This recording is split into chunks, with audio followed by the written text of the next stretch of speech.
The rain pattered against the kitchen window as 12-year-old Ethan Morgan stared at the stack of bills on the table. His fingers traced the red Final Note IC stamp on the electric bill. Outside, kids his age splashed in puddles, laughing as they headed to the park despite the drizzle.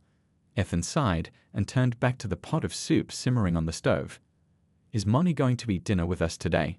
little Lily asked, clutching her worn teddy bear. At just 4 years old, her round eyes held a wisdom beyond her years. "Not today, sunshine," Ethan said, forcing a smile as he stirred the soup.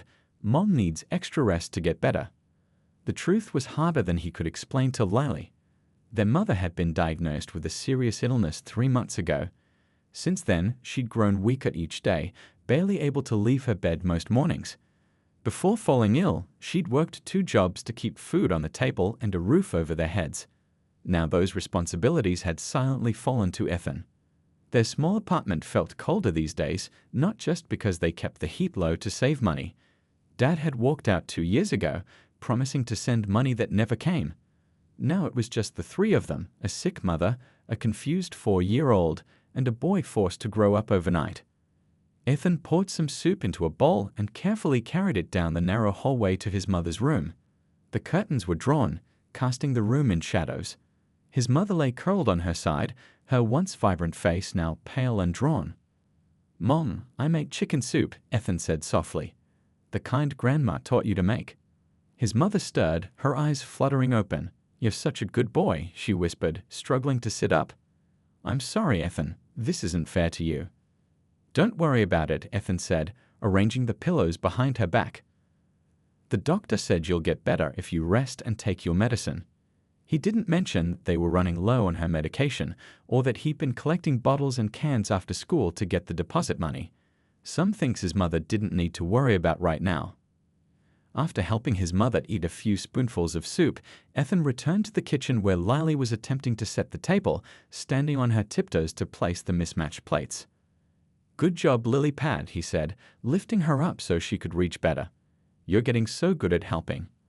After dinner, Ethan washed the dishes while Lily colored at the table. Then came Lily's bath time, a splashy affair that somehow always left Ethan soaked.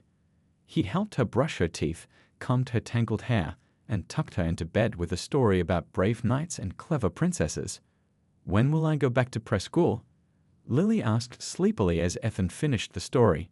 "Soon," Ethan promised. They'd had to pull Lily out when they couldn't afford the fees anymore. Maybe next month. Once Lily was asleep, Ethan tackled his homework, fighting to keep his eyes open as the clock ticked toward midnight. His math teacher had warned him about his slipping grades, but Ethan couldn't find the words to explain why he kept falling asleep in class or why his assignments were often incomplete.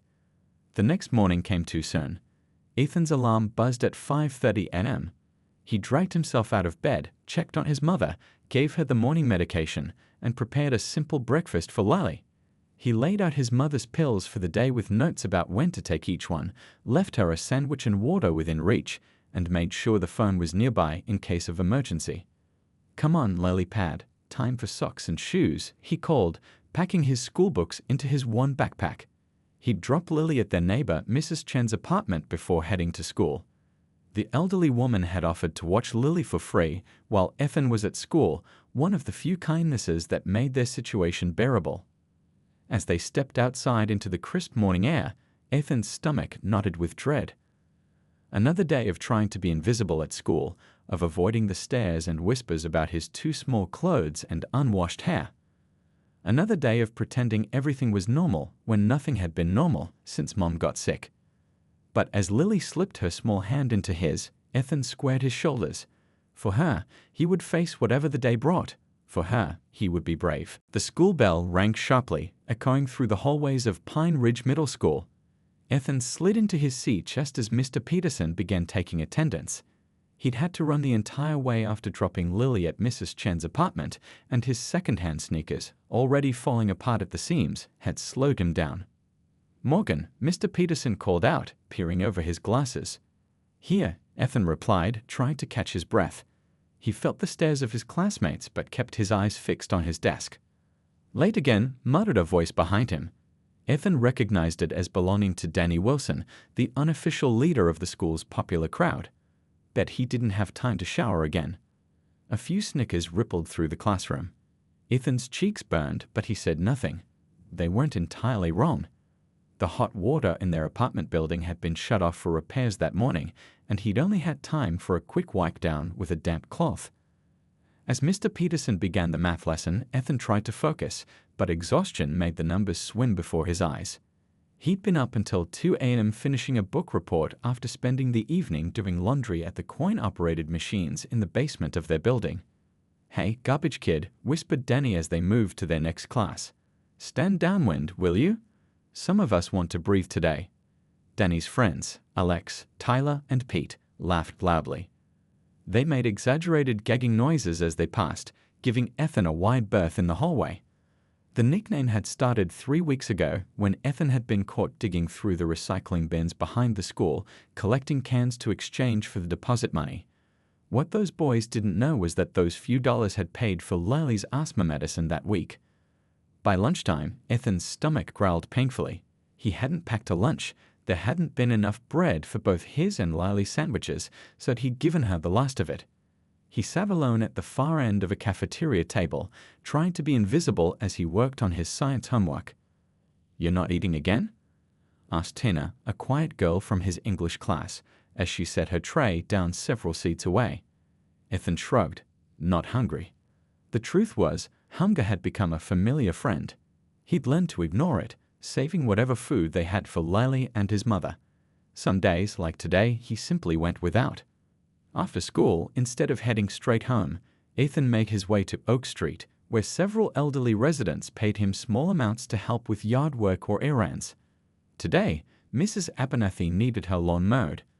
The ancient push mower was heavy and difficult to steer, but Ethan didn't complain. The $15 would buy milk, bread, and maybe even some fresh fruit for Lily. "You're such a good boy," Mrs. Abernathy said afterward, pressing the money into his hand along with a small bag of cookies.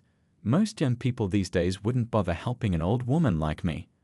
Ethan smiled genuinely for the first time that day. "Thank you, Mrs. Abernathy." On his way home, Ethan stopped at the small grocery store, carefully counting out his money for the essentials. As he stood in line, he noticed Danny and his friends outside, showing off new phones and laughing carelessly. For just a moment, Ethan allowed himself to wonder what that kind of life would feel like, to have new things, to have free time, to just be a kid. The thought vanished as quickly as it had come. He had responsibilities that couldn't wait. At home, Ethan found his mother asleep and Lily playing quietly with her few toys. He checked the pill organizer. His mother had taken her afternoon medication, which was good. Her forgotten lunch sat untouched on the bedside table. "Ethan," Lily squealed, running to hug his legs. "I drew you a picture today." Despite his exhaustion, Ethan knelt down to admire her artwork, a crayon drawing of what appeared to be 3 stick figures holding hands. "Is that us?" he asked, pointing to the figures. Lily nodded enthusiastically. "You, me, and Mommy, when she gets better." Ethan swallowed the lump in his throat. "It's beautiful lily pad. Let's put it on the fridge." As he prepared a simple dinner of pasta and the last of the sauce, Ethan thought about the math test tomorrow. He hadn't had time to study properly, and his grades were already slipping. His teacher had suggested after-school tutoring, but when would he have time for that? Between caring for Lily, checking on Mom, working odd jobs, and maintaining their small apartment, there weren't enough hours in the day. He glanced down at his fraying shirt and 2 short jeans. Maybe the kids at school were right to call him names. But as Lily happily twirled her fork in her pasta, chattering about the stories Mrs. Chen had read to her, Ethan knew he would endure anything. The mockery, the exhaustion, the hunger, to keep their small family together. The sky opened up that Wednesday afternoon, rain pouring down in sheets as Ethan hurried out of school. He had pulled his thin jacket over his head, but it did little to keep him dry. His bigger worry was the phone call he'd received during lunch. His mother had been rushed to the hospital after collapsing while trying to make her way to the bathroom. Mrs. Chen had called the school office, her voice shaking as she explained that she was watching Lily but couldn't leave to go to the hospital. Now Ethan ran through the downpour, his heart pounding against his ribs. He had to get to Lily first, then somehow find a way to the hospital across town. His worn sneakers splashed through puddles, the cold water seeping through the duct tape he used to patch the holes last week. By the time he reached Mrs. Chen's apartment building, his socks were soaked through and his toes were numb. "Ethan," Lily cried when he walked through the door, her eyes red from crying. "Is Mommy okay?" "She's going to be fine," Ethan said, kneeling to hug her even though his wet clothes would dampen her dry ones. "We're going to go see her right now." Mrs. Chen pressed some bus fare into his hand. "You call me when you get there, yes? Let me know how she is doing." The bus ride to the hospital seemed to take forever. Ethan held Lily on his lap, whispering reassurances while his mind raced with worries. Would his mother be okay? What would happen to them if she wasn't? The social worker who had visited their apartment last month had asked a lot of questions about their living situation. Ethan had done his best to make everything seem normal, but he knew they were watching closely. At the hospital, a nurse with kind eyes led them to a small room where their mother lay connected to machines that beeped steadily. Her face was even paler than usual, and dark circles stood out starkly beneath her closed eyes. "Mommy," Lily whispered, suddenly shy. Their mother's eyes fluttered open. "My babies," she said weakly. "I'm sorry to scare you." A doctor came in shortly after, his clipboard in hand. He spoke in a low voice to Ethan, explaining that his mother was severely anemic and malnourished. She would need to stay in the hospital for at least a week.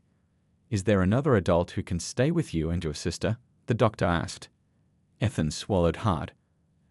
"Our dad doesn't live with us anymore, but we'll be okay. I take care of things at home already." The doctor's frown deepened. "I'll need to contact social services. You're, what, 12? 13? That's too young to be on your own." Panic rose in Ethan's chest. Social services meant foster care. Foster care meant being separated from Lily. "Please," he began, but the doctor had already stepped out of the room. That night, after a social worker drove them home, with strict instructions to expect a home visit the next day, Ethan lay awake on the couch. Lily had finally fallen asleep in their mother's bed, clutching her teddy bear tightly. Tomorrow would bring a whole new set of problems, but for now, at least they were still together. Morning came too soon. Ethan dressed Lily in her cleanest clothes and tried to make the apartment look as presentable as possible. He had just finished washing the breakfast dishes when it was time to leave for school. "Why do I have to go to Mrs. Chen's today?" Lily asked as he pulled her jacket on. "I want to see Mommy." "We'll visit her after I get home from school," Ethan promised. "Mrs. Chen will take good care of you." The rain had stopped, but the day was still gray and cold. Ethan's shoes had been propped near the radiator all night, but were still damp. He didn't have another pair. The school day passed in a blur of worry. Ethan couldn't focus on his classes, his mind constantly returning to his mother in the hospital and the social worker's impending visit. During lunch, he sat alone as usual, picking at the free lunch he'd finally swallowed his pride to accept. As the final bell rang, Ethan stepped outside into a fresh drizzle. He took 3 steps before feeling his right foot suddenly go cold and wet. Looking down, he saw that the sole of his shoe had finally given up, the duct tape no match for the wet pavement.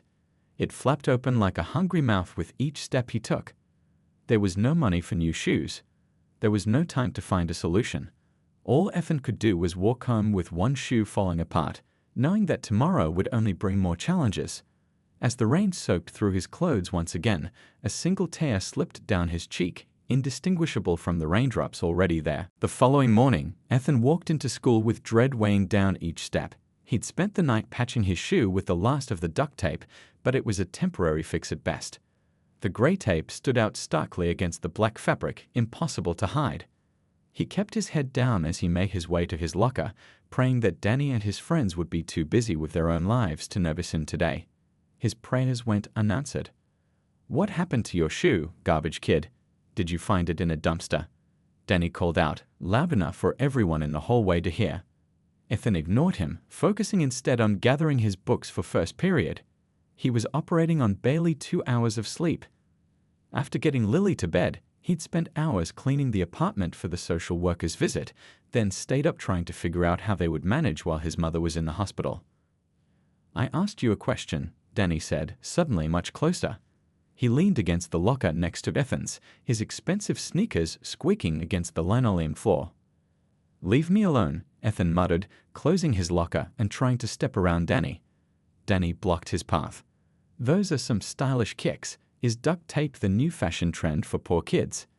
Laughter erupted from the gathering crowd. Ethan felt his face burn with shame, but he kept silent. He couldn't afford to get in trouble, not now, not with everything else happening. The warning bell rang, and Ethan slipped past Danny, hurrying toward his classroom. He slid into his seat just as Ms. Reynolds, the school counselor, appeared in the doorway. "I need to see Ethan Morgan," she said quietly to the teacher. A chorus of oohs followed Ethan as he gathered his things and walked to the door. Great, another problem to deal with. Ms. Reynolds led him to her office, a small room with motivational posters on the walls and a desk covered in neat stacks of files. "Have a seat, Ethan," she said, gesturing to a chair across from her desk. "I received a call from the hospital social worker this morning." Ethan's heart sank. "Am I in trouble?" "No, not at all," Ms. Reynolds said, her voice gentle. "I'm concerned about you. The social worker mentioned that your mother will be in the hospital for at least a week, possibly longer. She also mentioned that you've been taking care of your sister." Ethan shifted uncomfortably in his seat. "We're doing fine. I can handle it." Ms. Reynolds studied him carefully. "Ethan, you're 12 years old. You shouldn't have to handle adult responsibilities like this. I've noticed your grades slipping, and several teachers have mentioned that you seem tired in class." "I'm fine," Ethan insisted, panic rising in his chest. "Please don't separate us. Lily needs me." Something in his voice must have touched Ms. Reynolds because her expression softened. "I'm not here to break up your family, Ethan. I'm here to help you. But I can't help if I don't know what's going on." For a moment, Ethan considered continuing the pretense that everything was normal. But he was so tired. Tired of pretending, tired of carrying the weight alone. "Dad left 2 years ago," he finally said, his voice barely above a whisper. "Mom got sick 3 months ago. She can't work anymore. I've been helping out with Lily and the house stuff." As the words tumbled out, Ethan felt a strange mix of relief and fear. He told her about the odd jobs, about skipping meals so Lily could eat, about trying to keep up with schoolwork while managing a household. Ms. Reynolds listened without interrupting, occasionally making notes. When Ethan finally fell silent, she put her pen down. "Thank you for trusting me with this," she said. "Here's what we're going to do. First, I'm going to arrange for you to get some help with homework during study hall. Second, I know some community resources that can help with food and bills while your mom is recovering." Ethan looked up, hope flickering for the first time in months. "You're not going to call foster care?" "Not if we can find alternatives," Ms. Reynolds promised. "But I need you to do something for me too." "What's that?" "Let people help you," she said firmly. "You can't carry this burden alone, Ethan. It's too much for anyone, especially a 12-year-old boy." As Ethan left her office, he felt a tiny bit lighter. He hadn't realized how heavy the secret had become until he'd finally shared it. What he didn't know was that Ms. Reynolds had one more plan in motion, a plan that involved Danny Wilson and the other boys who had been making Ethan's life miserable. Danny Wilson slouched in the hard plastic chair outside the principal's office, arms crossed tightly over his chest. He couldn't believe he was here. One minute he'd been joking around with his friends about garbage kids' duct-taped shoes, and the next, Ms. Reynolds had appeared like a ghost, quietly asking him to follow her. "This is such a waste of time," he muttered as Ms. Reynolds emerged from the principal's office. "Actually, Danny, I think you'll find it's time well spent," she replied, her voice calm but leaving no room for argument. "Instead of detention, you're going to be helping at the community hospital for the next 2 weeks." "The hospital?" Danny's eyes widened. "I'm not cleaning bedpans or something gross like that, am I?" Ms. Reynolds almost smiled. "Nothing so dramatic. You'll be helping in the outpatient waiting area, keeping it tidy, helping patients find their way, maybe reading to the younger children while they wait." Danny wanted to argue but knew it was pointless. His parents would side with the school anyway. They always did. The next afternoon, Danny found himself at the hospital, wearing a volunteer badge and feeling completely out of place. An older volunteer showed him around and explained his duties, which seemed simple enough. Keep the magazines organized. Help visitors find the vending machines. Wipe down the children's play area toys with disinfectant wipes. This isn't so bad, he thought as he straightened the stack of outdated magazines. At least his friends wouldn't see him here. As the evening visiting hours began, more people filtered into the waiting area. Danny was pushing a cart of clean toys back to the children's corner when he stopped dead in his tracks. There, sitting quietly in the corner with a small girl on his lap, was Ethan Morgan. Danny ducked behind the cart, watching as Ethan read a picture book to the little girl, who must have been his sister. She giggled at his funny voices, her small hands patting the colorful pages. "Just a little longer lily pad," Ethan said when they finished the book. "The nurse said we can see Mom in 15 minutes. Is Mommy coming home soon?" The little girl, Lily, asked, her eyes wide and hopeful. "Not yet," Ethan replied, smoothing her hair. "She needs to get stronger first, but she's getting better every day." Danny felt like he was spying on something private, but he couldn't look away. This was a side of Ethan he'd never seen before, patient, gentle, almost parent-like. A nurse appeared, smiling warmly at Ethan. "Your mom's waiting for you." "Oh, and thank you for bringing that soup yesterday. She actually ate most of it."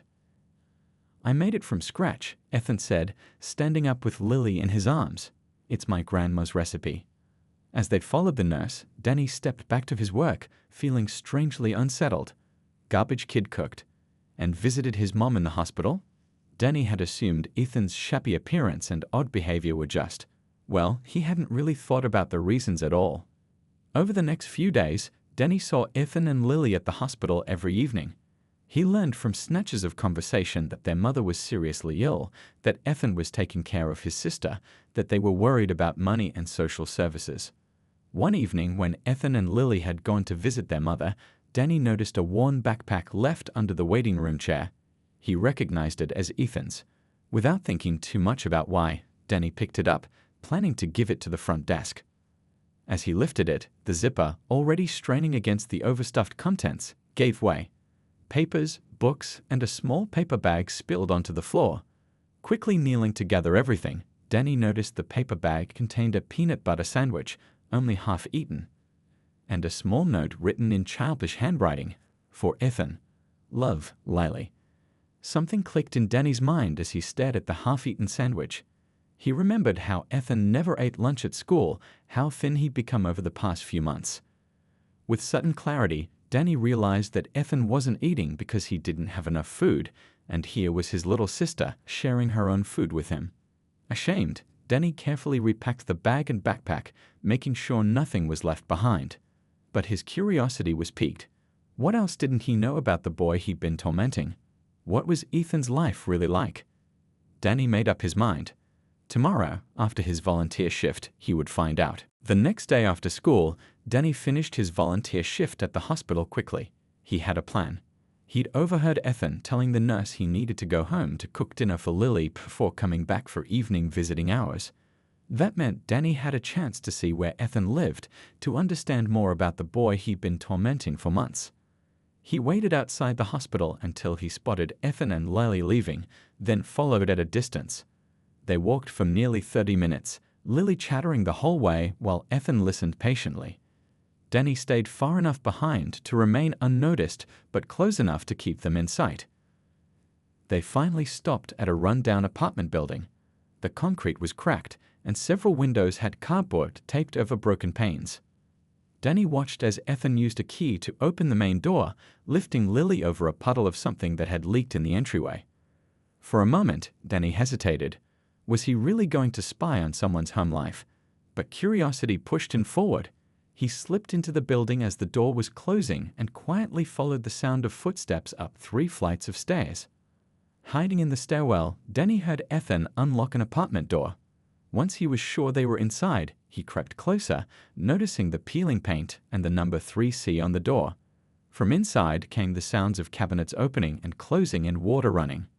Danny didn't know what he'd expected, but it wasn't this, standing in a diggy hallway, eavesdropping on the boy he called Garbage Kid. He was about to leave when the door to 3C opened, making him freeze. Ethan emerged, telling Lily he was just going to do laundry and would be right back. With Ethan heading downstairs with a basket of clothes, Danny was left with a choice. He chose to stay, pressing his ear against the apartment door. He could hear Lily singing to herself, probably playing with toys or coloring. The door wasn't completely closed. Ethan had left it cracked open so that he could hear his sister from the basement laundry room. Before he could think better of it, Danny pushed the door open just enough to peek inside. What he saw made his stomach twist with shame. The apartment was tiny and sparse, but spotlessly clean. A threadbare couch sat in the living room with a small TV that looked at least 15 years old. The kitchen table had mismatched chairs, and the refrigerator hummed loudly, sounding like it might give out any moment. Lily sat on the floor with a few well-worn toys, carefully coloring in a picture. She looked up when the door creaked. "Ethan?" she called. Danny quickly stepped back, but not before noticing the pile of bills on the counter, several marked Final Notice in bold red letters. He'd hurried away, not wanting to scare the little girl or get caught snooping. Instead of leaving, though, Danny waited in the stairwell until Ethan returned with the laundry basket. He watched as Ethan checked on Lily, then began cooking something on the small stove. Through the cracked door, Danny could see Ethan dividing the macaroni and cheese into 2 bowls, giving Lily a large portion while taking a much smaller one for himself. As they sat down to eat, Danny heard Lily ask, "Aren't you hungry, Ethan?" "I ate a big lunch at school," Ethan replied, the lie coming easily, naturally, the kind of lie you tell when you've been saying it for a long time. Danny had seen enough. He slipped away quietly, his mind racing. Ethan wasn't just poor. He was raising his sister, feeding her before himself, working odd jobs, and somehow still coming to school every day despite everything. That night, Danny couldn't sleep. The image of Ethan giving his sister the bigger portion of food kept replaying in his mind. He thought about his own comfortable bedroom, his full refrigerator, his parents who handled all the bills and responsibilities. By morning, Danny had made a decision. He couldn't undo the months of bullying, but he could do something now. He picked up his phone and called his parents, waking them early. "Mom, Dad," he said when they answered, concern in their voices at the unusual early call. "I need to talk to you about something important. There's this kid at school." 6 months had passed since the day Danny followed Ethan home. The change in Ethan's life hadn't happened overnight, but rather in a series of small steps that added up to something remarkable. The first change came when Danny's parents, a lawyer and a business owner, showed up at the hospital the next evening. Ethan had been sitting with Lily in the waiting room when a well-dressed couple approached him, introduced by Danny, who looked more nervous than Ethan had ever seen him. "My son told us about your situation," Danny's father had said without pity or judgment. "I own the hardware store on Main Street, and I could use some help after school and on weekends. The hours are flexible, and the pay is better than odd jobs around the neighborhood." Ethan had been suspicious at first, wondering if this was some elaborate joke. But the job offer was real, and the steady income made a huge difference for his family. Danny's mother, a lawyer, helped navigate the maze of social services, ensuring Ethan and Lily could stay together while their mother recovered. Today, Ethan stood in the sunshine outside his apartment building, hardly believing how different everything felt. His mother was home now, still recovering but getting stronger each day. She could watch Lily while Ethan was at school and work, which meant he finally had time to join the school's math club, something he'd always wanted to do but never had time for. "Ready to go?" Danny called, walking up the street with his backpack slung over one shoulder. Ethan nodded, still sometimes surprised by their unlikely friendship. The bullying had stopped completely, not just from Danny, but from everyone. On the day Ethan returned to school after his mother's hospitalization, Danny had publicly apologized in the cafeteria. The other kids had stared in shock as Danny explained how wrong they'd all been about "garbage kid." "He's been raising his little sister and taking care of his sick mom all by himself," Danny had told them. "While we've been playing video games and hanging out, he's been cooking meals and paying bills and doing laundry. He's not garbage, he's probably the strongest kid in this school." Now, as they walked to school together, Ethan wore new sneakers, not expensive ones, but sturdy and whole, without a trace of duct tape. His clothes were clean and fit properly, donated by community members who had rallied around the family after hearing their story through the network Danny's parents had helped create. "My mom made extra lasagna last night," Danny said, pulling a container from his backpack. "She sent this for your family's dinner tonight." Ethan accepted it gratefully. The community meal train was still going strong, with different families taking turns, providing meals several times a week. It gave his mother one less thing to worry about as she focused on recovery. "Thanks," Ethan said. "Tell her we really appreciate it." At school, Ethan no longer sat alone at lunch. He had a spot at a table with Danny and several other kids who had become friends once they got to know the real Ethan. His grades had improved too, now that he had time to study and complete homework during the designated study sessions Ms. Reynolds had arranged. After school, Ethan headed to the hardware store for his shift. Danny's father had taught him how to use the cash register, stock shelves, and help customers find what they needed. He was saving part of each paycheck for college, something that had seemed impossible just months ago. When his shift ended, Ethan walked home, greeting neighbors who now smiled and waved instead of looking through him. Inside the apartment, which now had reliable heat and hot water thanks to a community fund for home repairs, his mother was helping Lily with a simple craft project at the kitchen table. "Look what I made, Ethan." Lily held up a colorful paper chain. "That's beautiful, lily pad," he said, setting down his backpack. Later that evening, as Ethan helped his mother with the dishes, she touched his shoulder gently. "You know," she said, her voice stronger than it had been in months, "I'm so proud of you. Most kids would have broken under the pressure you faced, but you kept this family together through everything." Ethan smiled, thinking about how things had changed. He still took on more responsibility than most kids his age, but now he didn't have to carry the weight alone. He had discovered that people could be kinder than he'd thought possible, that former bullies could become true friends, and that sometimes, when you least expect it, the world can change for the better.